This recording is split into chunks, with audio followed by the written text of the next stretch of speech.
From Spaceship Auction to Alien Bride, the shocking HFY Sci-Fi romance that will leave you speechless. Asterisk ChatGPT said. Rusty Mallory only wanted a snack and maybe a spare coolant pump when he wandered into the back alley of the junk market on Zavos Station.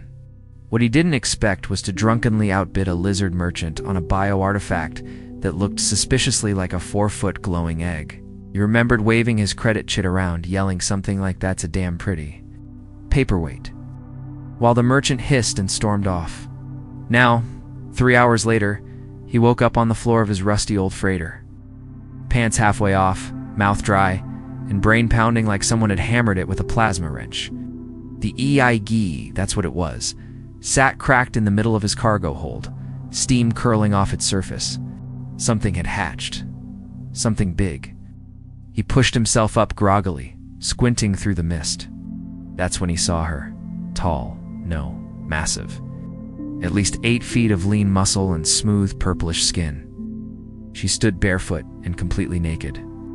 Her long limbs relaxed, but her claws ready, tail twitching behind her like a cat deciding whether to pounce.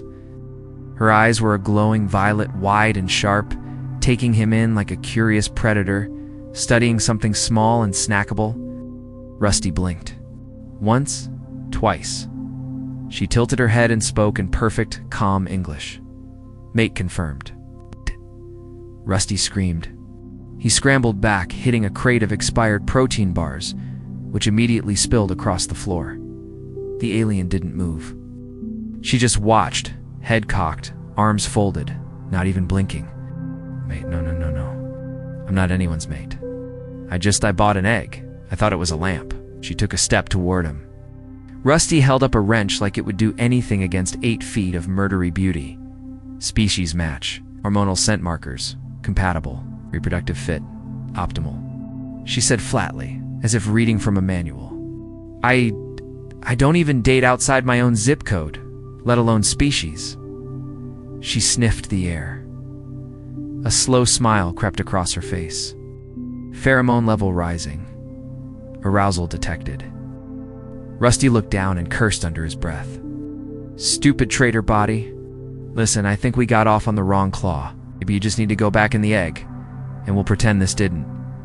She stepped forward again. Now she was close. Too close. Her skin shimmered faintly, and he realized she was radiating heat. Not metaphorical heat. Real warmth, like she had a built-in heating coil. She sniffed him again, and actually purred. Rusty swallowed hard. Okay, let's be civil. You clearly imprinted or whatever, but we can talk this through. Maybe take things slow. Get to know each other, go out for noodles, maybe not jump straight to the space marriage part. Her glowing eyes narrowed slightly, confused. The courtship complete. Survival proven. Copulation phase may proceed. Oh God, you're serious. She crouched slightly, her tail flicking, claws flexing just a little too eagerly. Rusty backed into the wall.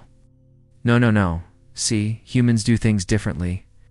We don't just pick a person because they smell good and survived a hangover. We need emotional bonding. Candlelight, Netflix. She blinked, initiating bonding protocol. Then she leaned forward and licked the side of his neck. Rusty froze.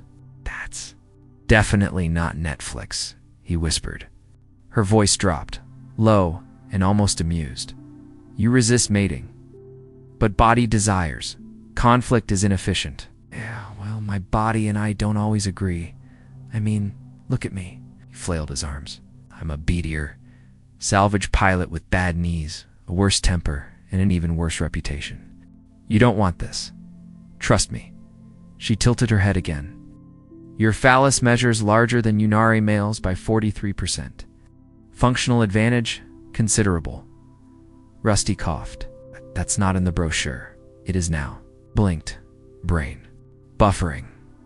Okay, new idea. Let's just sit, talk. Maybe you tell me what species you are and what exactly I brought onto my ship, ... before we discuss any interspecies fertility experiments. She didn't respond. Instead, she leaned back slightly, allowing herself to sit cross-legged on the floor with more grace than a gymnast, still completely unclothed and entirely unbothered. I am Valera, she said simply.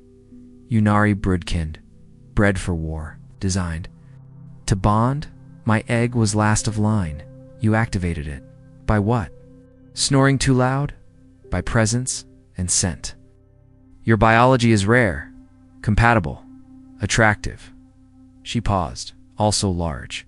Da-da-da-da. Rusty rubbed his temples.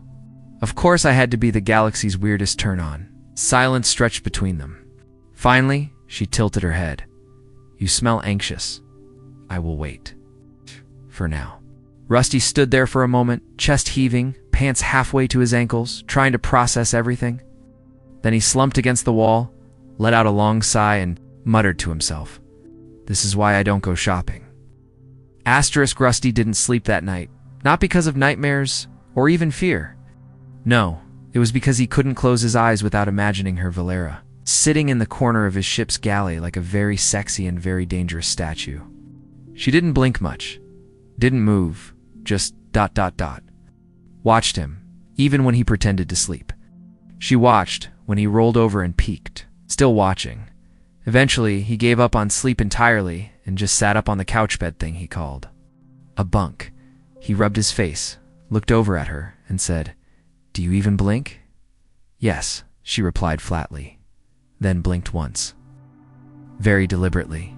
Great, creepy and sarcastic, he muttered. She tilted her head. I am learning. He sighed, stood up, and stretched, instantly regretting it, when he realized her eyes were now locked on his lower half. She said nothing. Hey, he said, snapping his fingers like she was a curious cat sniffing a laser pointer. It's up. I'm not a buffet. You are. Unusually proportioned, she said with a slow blink. This is biologically ... fascinating, lady. I've had medbots say nicer things during a prostate exam. She frowned. I do not wish to examine your prostate. Thank stars for that. Silence again. Rusty wandered into the kitchen and rummaged through a cabinet until he found something. Vaguely edible, a self-heating noodle pack and a can of synthetic coffee substitute that tasted like hot rubber but did the job. He poured a second cup without thinking. Halfway through sipping his own, he realized she was standing behind him. Quiet, barefoot, huge tea, or offered weakly. Unknown, he handed her the cup. She took it delicately between clawed fingers, sniffed it, then downed the whole thing in one massive gulp. She said thoughtfully, wiping her lips with the back of her hand. Smells of burned plant matter, slightly bitter. I approve. That's coffee, he said. Well, the cheap stuff, but yeah. Ma, she handed him the cup back more. It's starting to sound like me on a Monday. Explain Monday. He laughed. It's like ... The opposite of joy. But with paperwork, she looked confused. Never mind, he said quickly. Forget I said anything. Then came the awkward silence again, the kind that hung heavy in the air. He stirred the noodle pack and tried to ignore the fact that an 8-foot alien warrior had declared him her mate and was now casually critiquing his coffee. She eventually broke it. Why are your walls so dirty? It's a freighter, Dit. I'm broke. She walked over to one bulkhead, pressed her hand against the grime, and sniffed her fingers. Ferrous decay, mold, possibly urine, said broke, not feral. She glanced over her shoulder. Are all human males so? Unclean? No. Some are rich and smell like artificial pine. I like your scent better. Spoon? Sorry, what? She turned, walked closer again. Way closer. You emit a musk when you're nervous. When you're embarrassed. When you're stimulated. She inhaled. It's becoming stronger. It's called panic sweat. Sweetheart, like it. Rusty backed up into the sink, bumping his hip and spilling noodles onto the counter. Listen, Valera. I don't know what kind of alien courtship rituals you're used to, but humans have this thing called personal space. She stepped closer. He held up the spoon like a holy relic.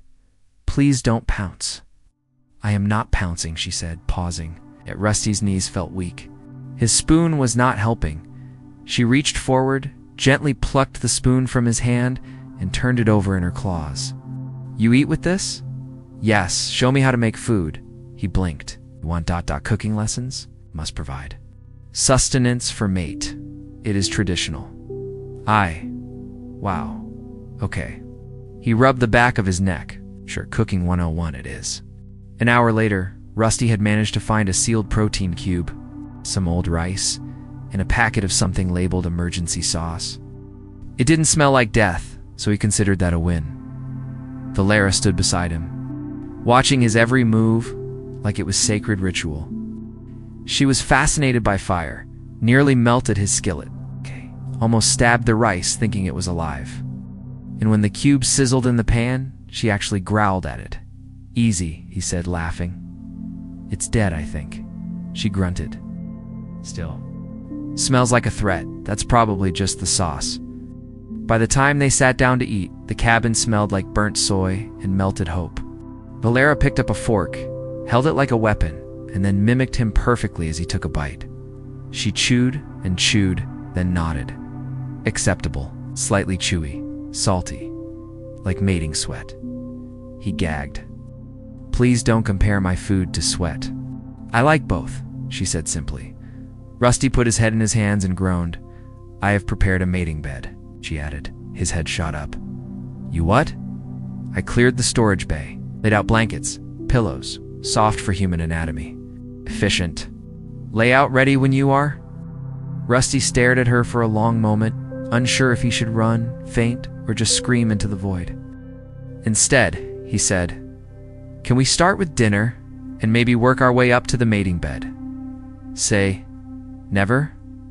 She blinked. You prefer a longer bonding ritual? Yes, much longer, preferably with less threat of death and more shirts. She reached over, touched his arm gently. Her claws didn't dig in, just rested there. I will wait. For you. And for the first time, Rusty saw something more in her glowing eyes than biology and instinct. He saw patience. He nodded slowly. Good, because this is going to be one hell of a first date. Asterisk the next morning, Rusty found himself doing something he hadn't done in months.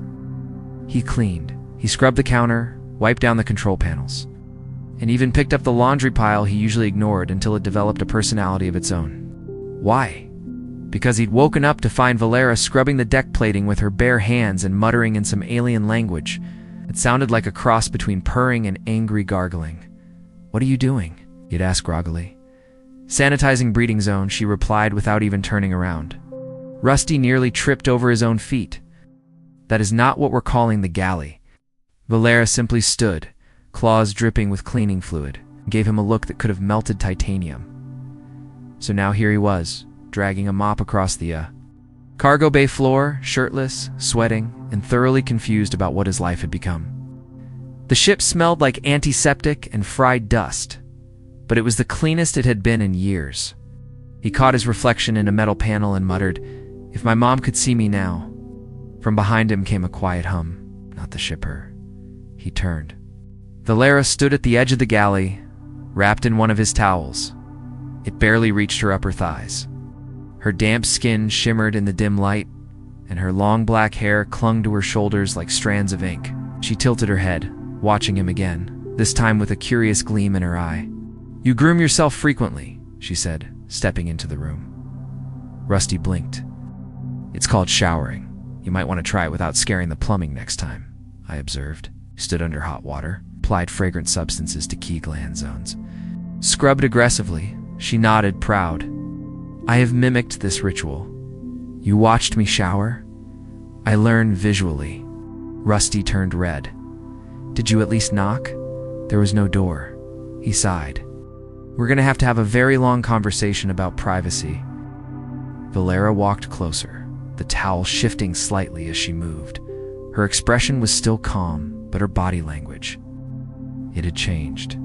Looser, curious, still predator-like, but now more like a cat watching a mouse try to flirt. "Your body," she said slowly, eyes scanning him up and down, "is appealing, not just biologically, visually. Symmetry, scent, heat." Rusty's face was now full tomato mode. "Thanks, I think. You also have multiple scars," she added, stepping close enough for him to feel her breath. Indicators of survival. You've faced battle.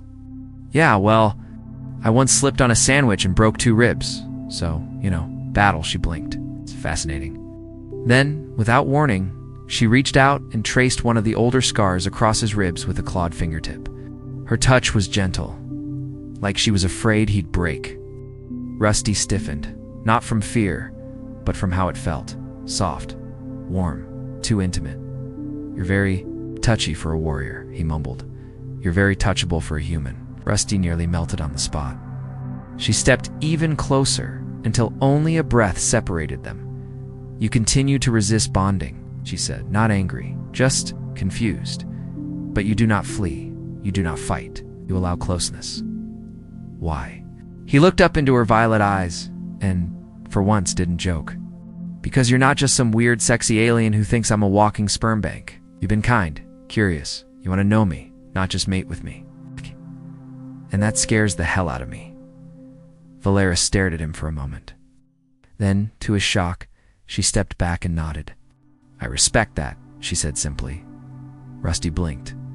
Wait, really? I've chased things before, killed things, but I've never waited for something to trust me back. Her voice lowered. If this is human courtship, I will follow it. He let out a slow breath. Wow, okay, that's actually kind of romantic. She pointed to the datapad in his hand. You read Human Love Rituals last night. Rusty fumbled with the datapad, hiding it behind his back. She raised an eyebrow. Bookmarked chapter on first kisses and emotional foreplay, he groaned, spying again. I observed. That is different? Well, since you know everything now, he said sarcastically. Then you know the next step in human romance is going on a date. She perked up. Define date. You take the person out, eat food, talk, laugh, sometimes dance. No claws, no breeding beds. Salvage. But it's how we build trust. Valera stepped back, thoughtful. Then she held out her clawed hand. Then I request a date. Rusty blinked. Seriously? Seriously? He looked around his ship, cluttered, rusty, and orbiting a backwater moon, then looked back at her towel-clad warrior body from space self. I don't exactly have a 5-star restaurant around here, he said. I like your noodles, she said flatly. He sighed. Fine dinner, candles, some music, but you have to wear clothes. She frowned. Why? Because I'll pass out otherwise. That night, Rusty set the tiny dining nook with 2 cracked plates, a half-functional lantern for mood lighting, and a speaker that only played classic earth jazz because the rest of his music drive had corrupted years ago. The scent of burnt soy filled the air again, but he made it work. Then she walked in, wearing his jumpsuit. It didn't fit right, too tight in the chest. It's too short in the legs, but she wore it anyway. Like a badge, her hair was tied back, her eyes softer than he'd ever seen. You dressed up, he said, stunned.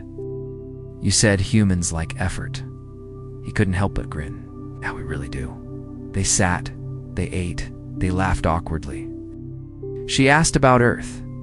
He asked about the Unari. She told him she never wanted to fight again, only to find something that lasted. And by the time they finished dessert, which was just warmed protein cubes in a bowl, they were sitting closer than before. Rusty reached out, gently touched her hand. She didn't flinch, didn't pull back. Instead, she leaned in, her voice barely a whisper. Is this the part where you kiss me?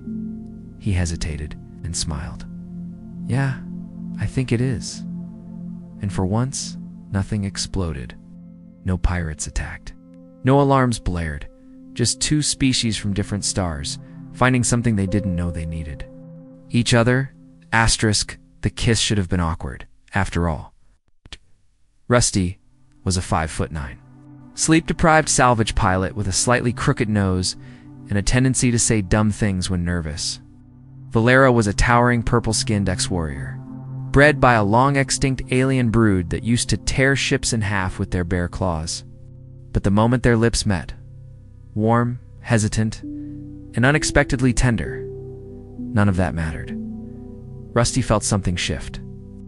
Like the gravity in the room had changed, pulling them together with quiet certainty, Valera didn't rush.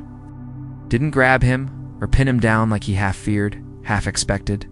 Instead, she pressed her forehead gently to his after the kiss ended and whispered, "You taste like salt and burnt starch." "That's the noodle sauce," he muttered. "Real romantic? I like it," he chuckled. "You're weird.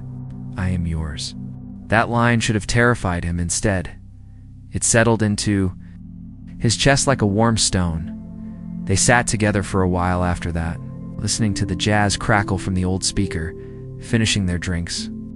She sipped hers with reverent care, as if root beer was a sacred elixir, while he tried not to pass out from the buzz of adrenaline. Pheromones and whatever cocktail of feelings was currently melting his spine. Eventually, she stood and offered him a hand. "May I show you something? Is it sharp?" "No." "Does it breathe fire?" "No." He paused. "Is it naked?" Her eyes gleamed. "Not unless you are." He nearly choked. "Joking." "Right. Please tell me you're joking." "Am attempting humor," she said seriously. "You're terrifyingly good at it." Asterisk. She led him to the cargo bay, or what used to be the cargo bay. Now, it was something else entirely. Blankets. Dozens of them. Piled and stretched across old crates and supply containers. Soft lighting from old utility lamps cast a golden glow across the walls. There were even pillows where she'd found them. He had no idea, arranged in a circle like a nest. Rusty blinked. "You made a blanket for it." "A mating den," she corrected proudly. Nope, we're calling it a blanket fort." "Mating den makes it sound like I'm about to be eaten." She gave him a look. "Not unless you request it." He raised a finger. "We're gonna put a pin in that sentence." Valera climbed into the center of the nest and sat cross-legged, motioning for him to join. Rusty climbed in cautiously, half expecting the whole structure to collapse. But it was sturdy. Warm, comfortable, in a weird, very illegal kind of way. Asterisk, they lay side by side, staring at the ceiling. For a long time, neither of them spoke. Then Rusty whispered, "I haven't shared space with someone like this in years." She turned her head. "Do humans avoid touch?" "Some of us." He paused. "We're not built like your kind. We're fragile. Emotionally, I mean. We're born for closeness." "You're born for closeness." "Unity? My species?" "We build walls. We push people away, or get pushed." Valera shifted closer. "You feel alone often?" It wasn't a question. Rusty stared at the dim lights above. "Yeah, I do." She reached out, brushing his hand with hers. Her claws had retracted. Measured to touch was careful. Measured. "I do not understand everything about humans," she said softly, "but I understand. Loneliness, it is a kind of hunger." "Yeah," he whispered. "Exactly." She shifted closer. Now their shoulders touched. Her warmth seeped into him like sunlight on metal. Then she said, "Do you wish to bond now?" Rusty blinked. "You mean like emotionally?" "No," she paused. "I mean the other kind. You have reached the appropriate number of dinners and eye contact rituals. Statistically, mating should follow." He groaned. "That's not how it works. You kissed me." "Did you held my hand?" "I also did that. You entered my nest." "Okay, that sounds way worse than it is." Valera smirked. It was the first time he'd ever seen her smile fully. It wasn't a warrior smirk. It was soft. A little mischievous human somehow. "You were afraid." Rusty hesitated, then nodded. "I am. Not of you, but ... this. You, me, everything." She leaned closer until her breath warmed his cheek. "I will not break you. It's what scares me," he muttered. "I think I want you to." She tilted her head, said, "Then let me show you something." Before he could ask what, she leaned in, not for a kiss, but to rest her head gently against his chest. Her arms folded across her own body. No grabbing, no pouncing, just ... closeness. "I was made for war," she said quietly. "But I wish to be kept, not feared." Rusty felt something tighten in his throat. He rested a hand on her back. Her skin was smooth and cool at first, but it warmed under his touch. He whispered, "We'll go slow." okay? She nodded against him. Yes, slow. Outside, the stars moved in silence. Inside the ship, time felt like it had stopped. They didn't kiss again that night. They just held each other in the nest of blankets. Human and alien, warrior and wanderer. Two survivors learning how to trust in something terrifying. Hope and maybe... love. Asterisk Rusty awoke to the low, purring hum of the ship's engine. That was normal. What wasn't normal was waking up with an 8-foot-tall alien woman curled around him like a space-heated weighted blanket her legs were tangled with. His. One arm was draped over his chest, claws twitching softly in her sleep. Her head rested in the crook of his neck, and every time she exhaled, his skin tingled like he'd been kissed by a warm breeze and static electricity. For a moment, Rusty just lay there.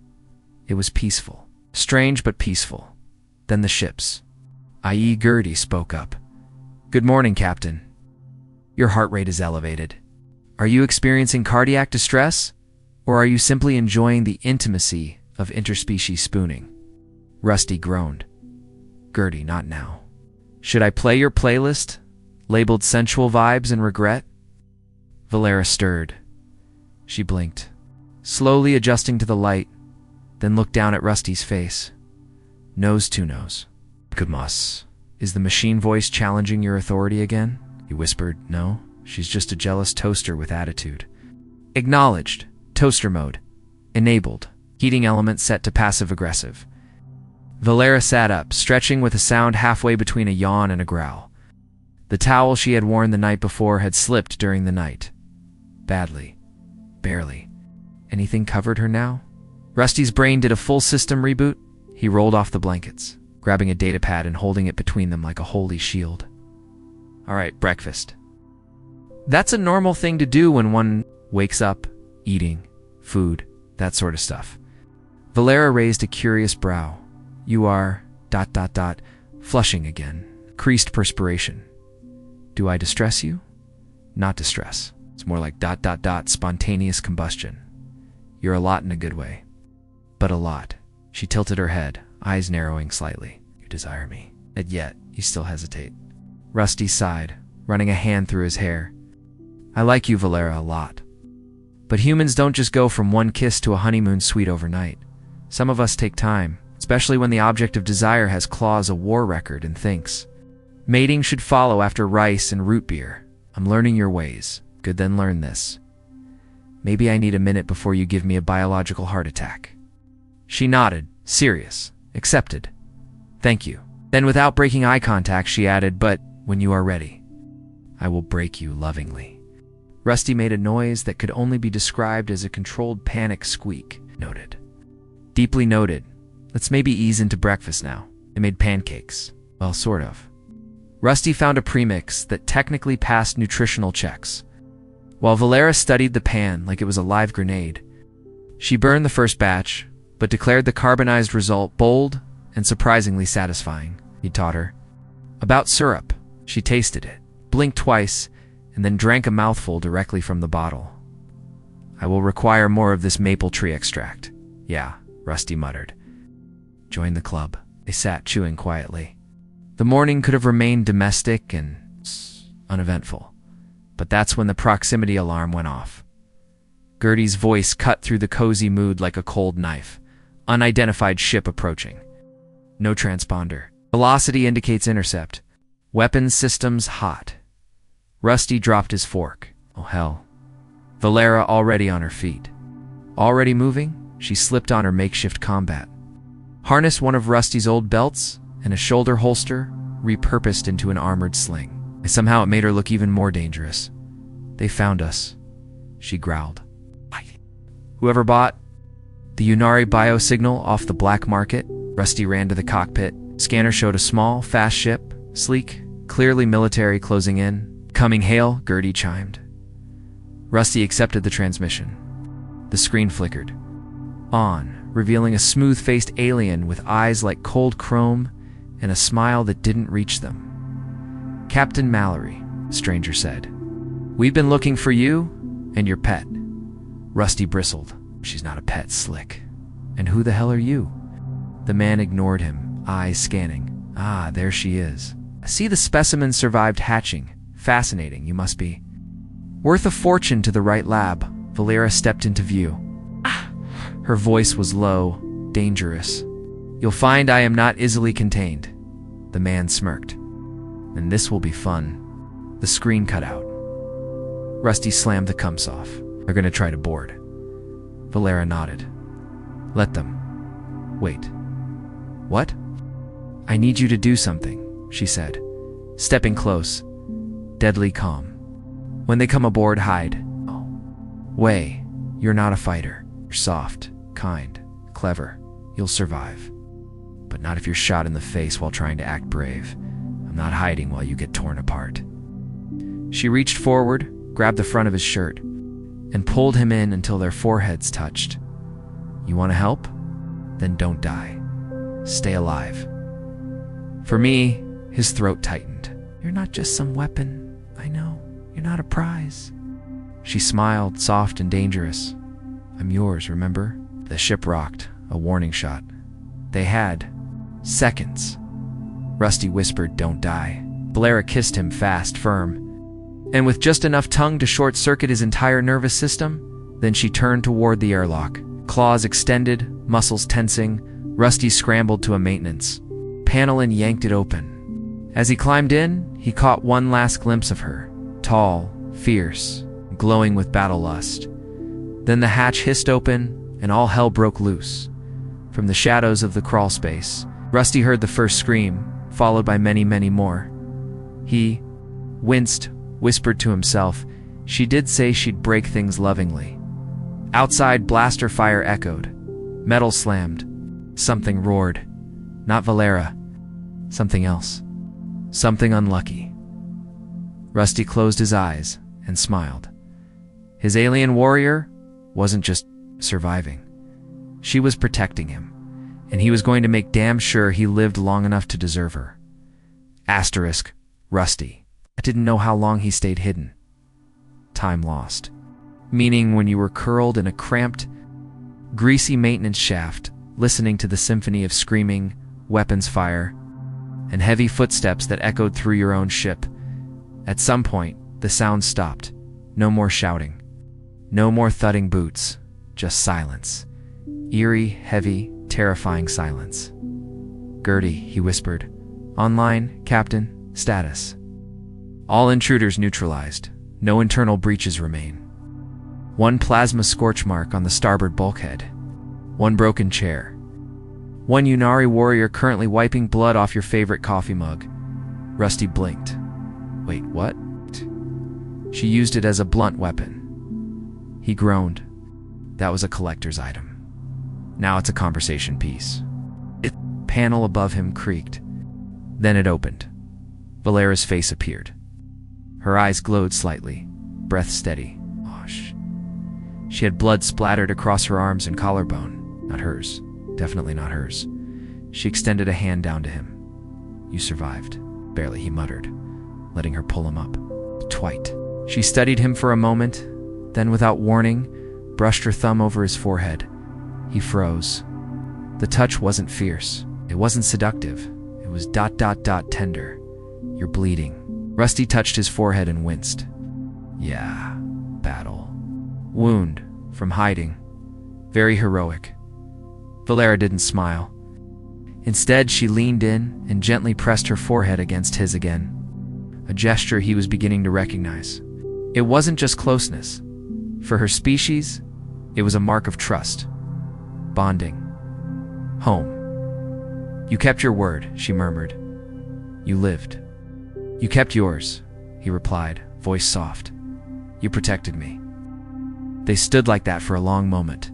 Surrounded by the wreckage of the short-lived invasion, laster marks scorched the wall.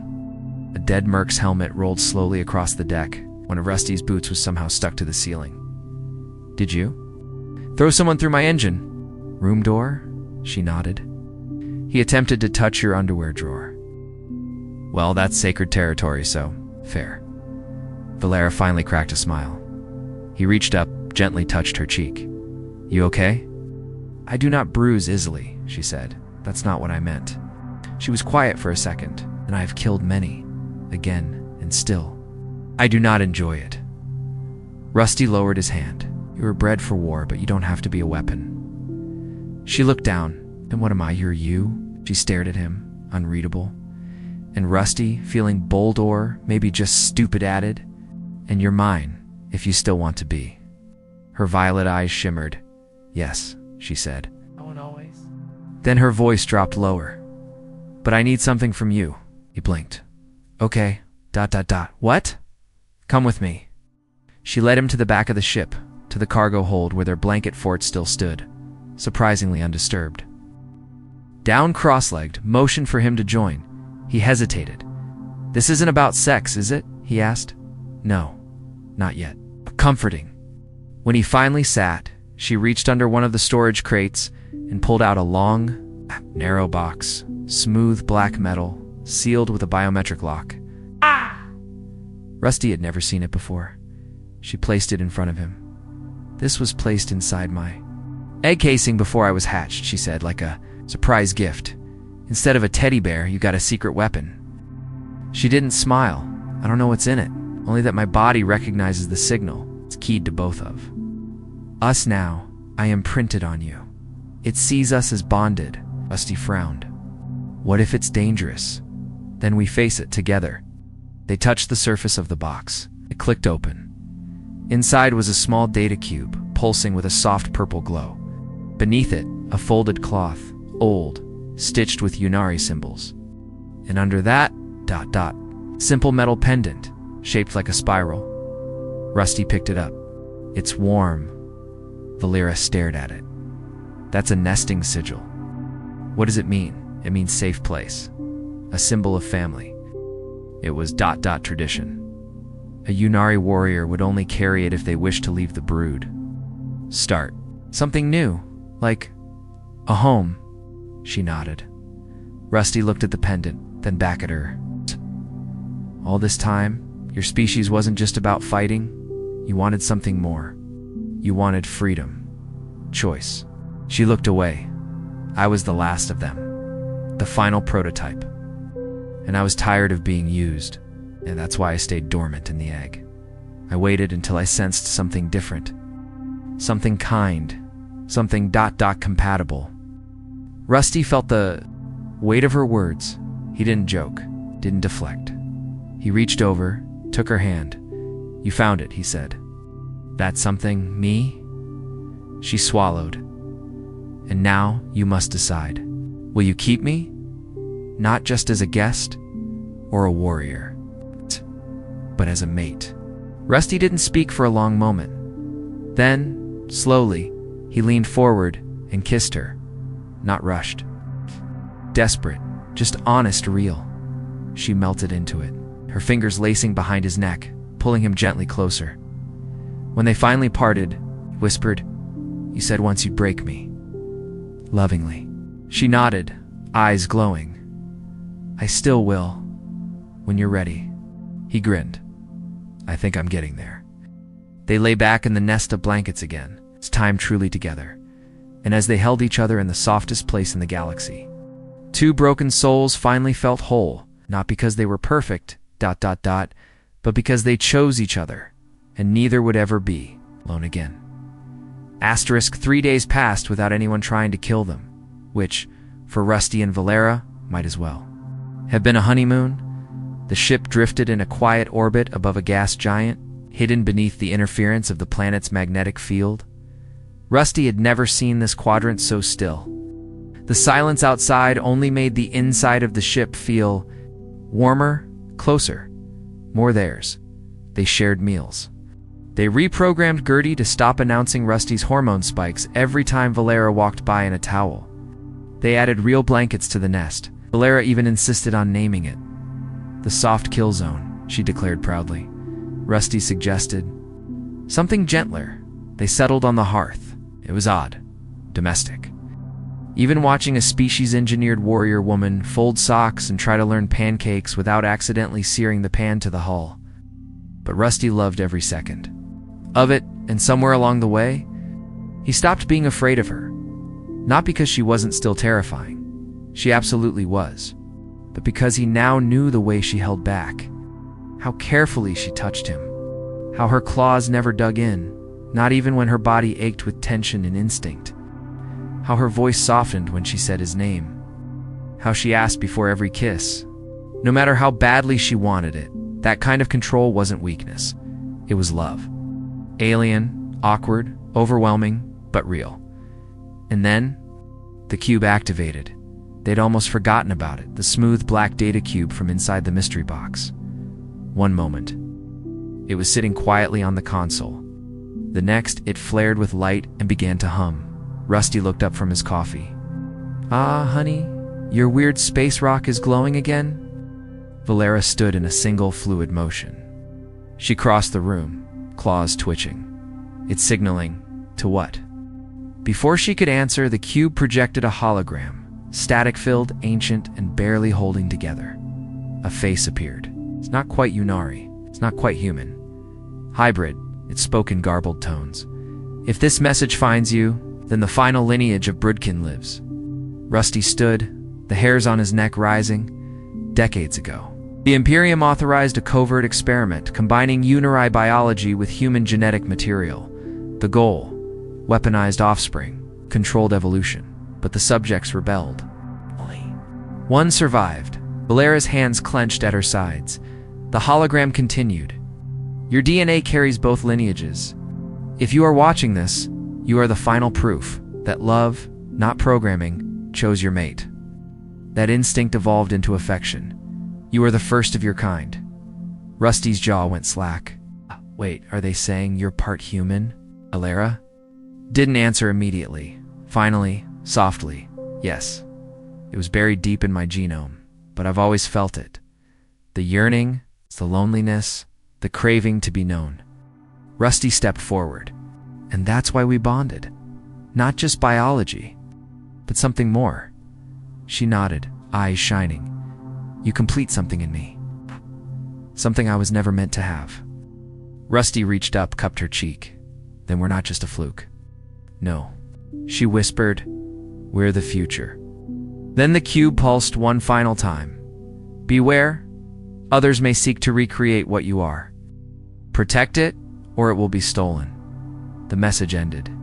The cube cracked down the middle and turned to dust. They stood there in silence. Rusty exhaled. No pressure or anything, but the fate of cross-species diplomacy might literally be in your womb. Valera blinked. "You are not ... opposed?" He stepped closer, laced his fingers with hers. "I used to think I was just a broken man in a rusty ship, drifting between jobs, meals, and regrets." He smiled. "Then I met you, and now I've got purpose. And a woman who can probably kill a tank with her pinky finger." She tilted her head. "I have done that. I believe you." He paused. "So, ... what now?" Valera leaned in. "Now we make a choice." We sat together in the cockpit, watching the stars. Gertie, now slightly less sarcastic, offered them privacy mode. Rusty switched it on. Valera pulled a blanket around both of them. Her head rested on his shoulder. "Do you wish to settle?" she asked. Rusty shook his head. "No, I want to move, help others like us. People caught between species, outcasts, lost souls." He smiled faintly. "We build a new nest, a fleet. Start small, spread trust, spread love." Valera purred softly. "A brood," he chuckled. "Don't get ahead of yourself." Then she reached under the blanket, took his hand and placed it gently on her stomach. He froze. "What?" She looked at him, calm, fierce, radiant. "You gave me more than trust, Rusty. You gave me life, and now it grows." His eyes widened. "You mean ... "Yes," she whispered. "We are expecting." Rusty sat there, completely still, brain doing loops. Then ... "Does this mean I get out of washing dishes?" She smacked his shoulder, and they laughed. Together, the camera of the universe pulled back, a lonely freighter orbiting a dead planet, carrying the two most unlikely lovers ever born. A man, a warrior, and something new growing between them. Not just a child, not just a future, but hope. A very human kind of hope. And the galaxy would never be the same. The end. Thank you for joining Rusty and Valera's story. The stars are just the beginning.